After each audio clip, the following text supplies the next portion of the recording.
Ladies and gentlemen, boys and girls, welcome back to Basketball Conference, the ACC Football Podcast. My name is Joey Weaver. I am a Georgia Tech grad and a Louisville fan. More importantly, he is Mike McDaniel. He's a Virginia Tech grad and a Notre Dame fan. Mike, first question, you got to describe the Virginia Tech's 2017 season in one word. What is it? They didn't beat any good teams. That's like five. That was like 8 words. Yeah. 8 words. Average. Yeah, average, I guess, is what you'd say, which is weird. You know, it's funny because we mentioned I think it was in the Louisville podcast that I talked about like a 9-3 Georgia team from 2015 that was just like not really all that good. And you feel like it's hard to poo-poo these teams that win 9 games. Like that's clearly not an easy thing to do. And yet that was kind of the case for Virginia Tech this season. I mean, it was a pretty underwhelming 9-4 campaign. We both had them coming into the season at 10-2, Mike, and I think probably in the game that would have decided the Coastal was the Miami game. They ended up not quite as close to winning the division, but they did finish 9-4, 9-3 in the regular season. It was only a 1-game difference. Thought they might split, Miami and Georgia Tech or something like that, but they ended up coming away with 3 losses in conference, all to Clemson, Miami, Georgia Tech. Other than that, they won out, and yet it just really wasn't all that satisfying, I think, for Hokies fans, you might say. Yeah. I mean, I agree with essentially everything you just said. I think you hit the nail on the head. The season did come down to the Miami game as far as the Coastal Division hopes were concerned, and the Hokies got blown out on national TV. Miami did that to Tech, and they did it to Notre Dame, and they were a really, really good primetime team, and Virginia Tech was not ready for that. The other major game on the Hokies schedule this year was a home date against Clemson at the end of September. And, there was a lot of talk about, will the Hokies be ready for the test? And, they really weren't. I thought the defense held up okay in that game against Clemson, but the offense really couldn't get the ball rolling at all throughout that entire game. Josh Jackson, nearly 3,000 yards passing this year, completed almost 60% of his passes as a redshirt freshman, 20 touchdowns, 9 interceptions. He clearly regressed as the season went along. I think a lot of that had to do with shoulder issues. He did suffer an injury in the Miami game. There was also rumors that, he had a hairline fracture in his foot that he was playing through. And if he was playing through a fracture in his foot, he's a lot tougher than I am, I'll tell you that. So I guess not all of that regression towards the end of the year could be put on his shoulders, but he'll shoulder the fair share of the blame, especially if he doesn't get off to a great start in 2018. But, redshirt freshmen get better, Joey, and the expectation with Jackson is that he has all the tools. He will be able to get better. The running game was a complete work in progress all year long. It continues to be throughout the first couple of years of the Justin Fuente era. The Hokies really missed Stephen Peoples this year. He suited up, at the beginning of the year and then towards the end of the year, but missed a bulk of the season due to a lingering foot and knee injury. He only had 267 yards rushing on the year, but he was expected to be a major part of the Hokies rushing attack, and he was a major part of the Hokies rushing attack once he returned. Another guy that suffered health issues throughout the year was Deshaun McLeese at running back as well. An up and down year for him, had a pretty solid bowl game, and he'll definitely be a guy worth watching next season as kind of that change of pace back out of the backfield for the Hokies. They have the shifty runner out of the backfield, and they have, the power back with a guy like Stephen Peoples. So that's going to be worth watching for the Hokies as well heading into next season. But, as far as wrapping up this season is concerned, the Hokies offense, I thought for the most part was pretty good. But the Hokies defense struggled at times. It was not maybe quite as good as a lot of people made it out to be. And ultimately, I think it was an up and down year for the Hokies and an average year at best. Most of the good teams they lost to, and most of the teams they should have beaten, they did end up beating. So it's tough to really garner a whole lot from a 9-4 campaign, but given the fact that they had so many young players on the offensive side of the football, I think you'll take it if you're a Hokies fan. Well, and we knew from the beginning that this was a major rebuild on offense, right? I mean, you're losing so much talent from 2016 into 17, and it started out pretty well. The offense looked pretty good in that opener against West Virginia, which, while we're talking about it, I would say was their best win of the year, and I don't know if there's a whole lot of discussion about that. They look pretty good in 3 games against easy competition, Delaware, East Carolina, Old Dominion, and that's when things really started to struggle a little bit. For the rest of the year, after their first 4 games, so in their final 8 contests, there's only once, Mike, that they scored more than 24 points in a game. 17, 23, 7, 20, or excuse me, 17, 23, 59, 24, 10, 22, 20, 10, 21. This team lived and died by its defense, and it, mostly lived because they won a lot of games, but the offense was clearly, I thought, the Achilles heel of this team. Some of it was maybe some younger talent, some younger skill players, but there was also some weird play calling we saw at times, some weird decisions made. I'll be curious to see. I didn't realize anything about Josh Jackson possibly being injured. We talked about some stuff that they could be doing really to help him out a lot during the year, things like rollouts and using his mobility in the run game. They didn't really do much of that up until the bowl game for a lot of the season, and I guess an injury would help explain that. But I think there's improvements you'd look to see both from the players and from the coaching staff going into 2018.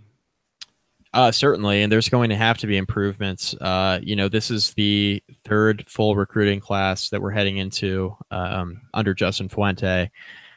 The Hokies are really going to be facing an uphill battle on defense next year. Not a lot of returning talent. You're losing Brandon Faison, you're losing Greg Stroman, you're losing Terrell Edmonds out of the secondary. You do return Mook Reynolds, who plays the whip. You do return Reggie Floyd. But you're losing 2 starting linebackers in Andrew Matuapuaka and Tremaine Edmonds. You're losing Tim Settle, a starting defensive tackle as well. So there's a lot missing on the defensive side for the Hokies. So they're going to have no choice but to get better on offense next season. That's for sure. There was so much young talent on the offensive side of the ball that, things are definitely bound to improve. And I think that's the one positive thing when looking at the season for the Hokies is that while they weren't always great on the offensive side of the football, they were tolerable from. They had a redshirt freshman quarterback that's only going to get better. So things are looking up, I'd say, on the offensive side of the ball. And on defense, you're hoping that a lot of these highly touted recruits that you're bringing in, especially at linebacker, where the Hokies have recruited extremely well over the last few seasons, you're hoping that the young guys come in and step in and fill in for those that, those 3 and 4 year starters that are moving on to the NFL. You're hoping that you have some of the young guys step up and play well. Guys like a Dylan Rivers, who was a 4-star linebacker that the Hokies signed last year. A guy in the secondary like Devin Hunter, who was one of the best defensive back recruits in the nation. The Hokies signed him to last year's class. So it'll be interesting to see how the young guys step up and step forward. And, hopefully those guys will be able to, take a huge leap forward, quite honestly, in a lot of their first opportunities at true playing time, because the Hokies have been so lucky on the defensive side of the ball to have starters for multiple seasons. And now that they're moving on, it'll be really interesting to see how Bud Foster adapts. Mike, looking ahead, just another team that I thought of that has recently had some high win but generally underwhelming seasons is Florida. Jim McElwain just got fired in the middle of his 3rd season after 2 division championships because the team wasn't really putting a product on the field that was anywhere near some of the other teams in the conference, even though in their own division that was enough. Looking at 2018, is there any level of expectation for Justin Fuente in year 3 and what you need to see from this coaching staff to have some confidence moving forward? Or is this another year where you're pretty comfortable with where this is at? You can see what he's building and you like where this is going? Well, looking at the schedule, I mean, this should be an 8 or 9 win season. So this past year, you're rebuilding on offense, and now in 2018, you're rebuilding on defense, and you're trying to take a step forward with the offense. It's a pretty favorable schedule. You're on the road at Florida State in the opener. Your 2 toughest games other than that are at home. You're home on October 6th against Notre Dame. You're home at the end of November against Miami right before Thanksgiving. Those are 3 games that will kind of be up in the air for the Hokies, and how will they respond? It's likely that they go at best 1-2. I mean, I don't see them winning all 3 of those games. But the promising thing, once again, is the fact that they do get 2 of those games at home. But other than that, it's a typical out-of-conference slate. You got William & Mary, East Carolina, and Old Dominion. Those should all be wins. You're going on the road at Duke, which is not a tough place to play. You're on the road at North Carolina, and they'll still be in a rebuild. That's not really that tough of a place to play. Georgia Tech has given the Hokies a heck of a time over the last couple seasons, but you get that game at home on a Thursday where, they've had a ton of success against Paul Johnson teams. You're home against Boston College. Boston College should be pretty solid once again. The one game to watch outside of the Miami, Notre Dame, and Florida State games, if you had to pick a fourth game for the Hokies to lose in 2018, Saturday, November 10th, you go on the road to Pittsburgh. And I know that in 2016, the Hokies were able to finally, put away those Heinz Field demons and get a win. It seemed like they could never actually win in Heinz Field, but they finally did in 2016. But keep an eye out on that Pitt game in November, because you get that game on the road. It's your last road game of the year, and the Hokies historically have struggled there at Heinz Field. It's a very strange place to play, and Pittsburgh should take a step forward next season. So that'll be the one game to watch other than the three clear tough games on the schedule for the Hokies in 2018. But I don't think there's any reason why this can't be another 8 or 9 win season when considering the rest of the schedule and how things fall. I think I would agree with that. I mean, with where Virginia Tech stands in the Coastal Division, just as almost as a steady state thing at this point. Plus, again, what you're looking at out of conference, 3 basically gimmies against what William & Mary, East Carolina, and Old Dominion.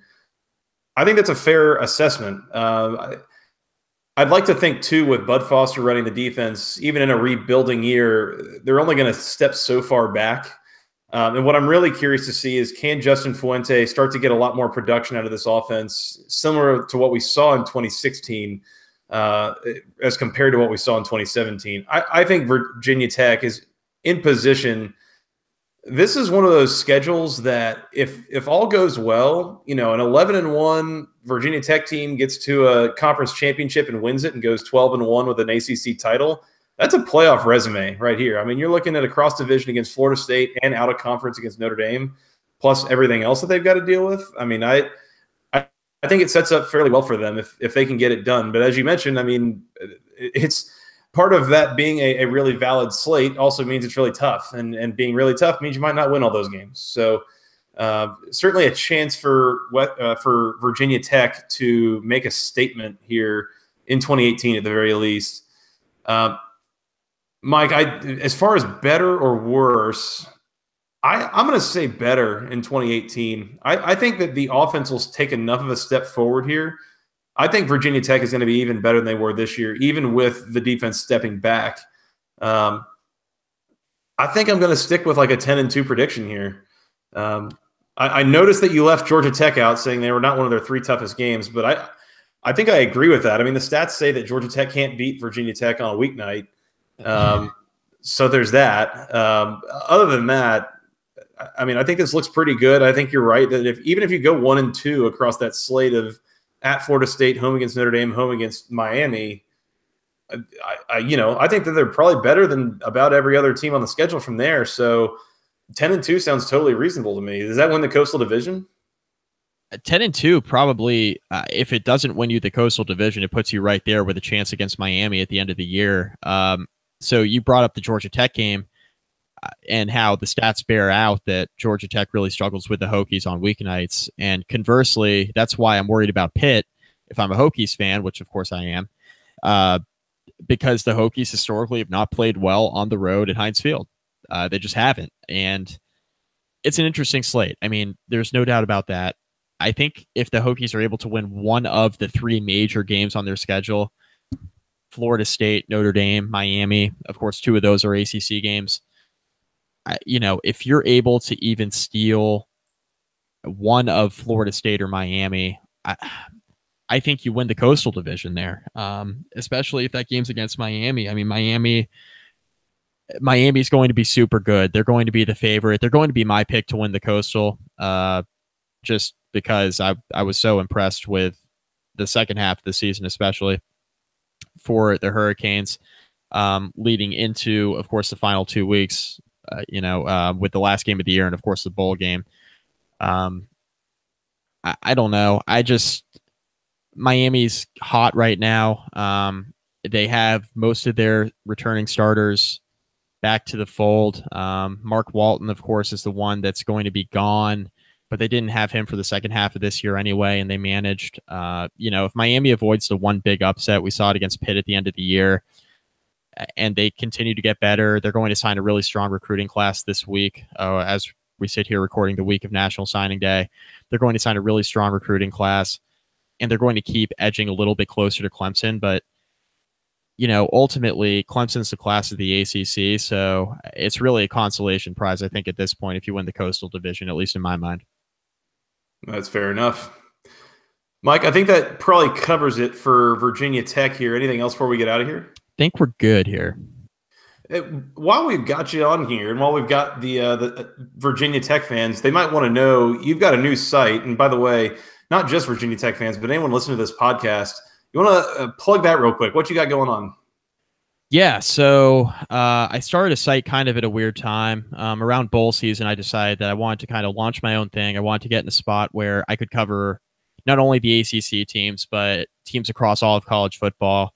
So it's a pretty big undertaking. I don't have a ton of time as it is, but I decided I was going to do this, so I might as well go all in.